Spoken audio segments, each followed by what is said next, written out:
အားလုံးပဲမင်္ဂလာပါခင်ဗျာ Knowledge Sharing My Channel ကကိုထက်ပါဒီ channel လေးကိုကျွန်တော်အရင်တော့နည်းပညာပိုင်းဆိုင်ရာတွေတင်ခဲ့တယ် TikTok မှာလည်းတင်တယ်ပေါ့နော်ရမ်းမျက်နှာမပါပါဘူးအခုကဘာလို့မျက်နှာပြလဲဆိုတော့ social network သုံးတဲ့အခါမှာကျွန်တော်ကအမြင်အောင်မတန်ဆွမ်းပါလို့ပြောမယုံတဲ့ပုံပုံများရှိပါတယ်အဲဒါကြောင့်အခုမျက်နှာလေးနဲ့ထပ်ပြီးတော့မိတ်ဆက်ပေးတာပါကျွန်တော် TikTok ကောင်ကတော့ Kotapline 179ပါခင်ဗျာ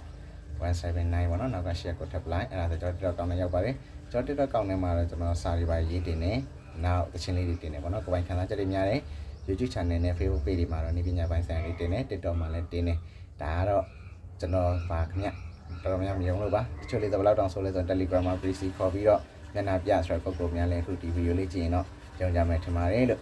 နောက်ထပ်လည်းအစီအစဉ်လေးလာပါအောင်မယ်ကျွန်တော်ဒီနေပညာပိုင်းဆိုင်ရာတွေနောက် social network သုံးတဲ့အခါမှာကျွန်တော်အမြင်အောင်မတန်ဆွမ်းတဲ့သူတွေကျွန်တော်တွေ့ကြုံပေါ့နော်ဒီကတော့ကြုံရတဲ့ပြဿနာလေးတွေကိုပေါ့ပေါ့ပါလေးနဲ့ပြောပြမယ်အစီအစဉ်လေးလည်းရှိပါတယ်ခင်ဗျအဲ့တော့ဒီဗီဒီယိုလေးလည်းအဆင်မပြေ comment လေးတွေရေးခဲ့လို့ရပါတယ်လို့ကျေးဇူးတင်ပါတယ်ခင်ဗျနောက်ထပ်ဗီဒီယိုတွေမှာပြန်တွေ့ပါမယ်နော်